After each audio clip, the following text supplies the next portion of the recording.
আসসালামু আলাইকুম। আজকে খুব সুন্দর একটা টপিক নিয়ে চলে আসছি। আমি আমার জুনিয়রকে মাঝে মধ্যে কিছু বিষয়ে পরামর্শ দেই। সেই পরামর্শের মধ্যে অন্যতম একটা থাকে। সে আসলে খুব কমফোর্ট ফিল করছে কিনা কাজে, এরকম।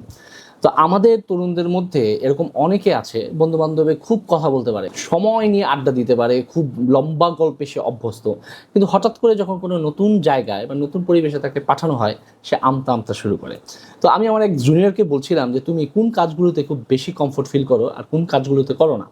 সে তখনও আমতা করছে। এক পর্যায়ে আমি নিজেই বললাম যে, "আমার মনে হয় তুমি কাস্টমারের সাথে কথা বলতে গিয়ে, কাস্টমারের সাথে মেসেজে বা যেকোনো কমিউনিকেশন যে ব্যাপারগুলো, এই জায়গায় তুমি একটু অড টাইপের ফিল করো।" সে আমার সাথে একমত হলো।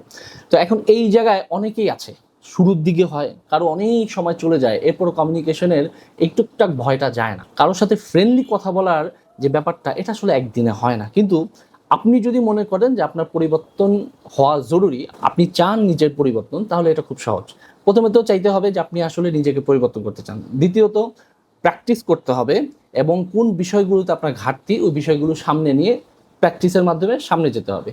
তৃতীয় হচ্ছে কাউকে ফলো করা। আপনি কার কথা খুব মনোযোগ দিয়ে শোনেন, কার কথা আপনার ভালো লাগে তাকে ফলো করা। এক পর্যায়ে গিয়ে সবকিছু ঠিক হয়ে যাবে।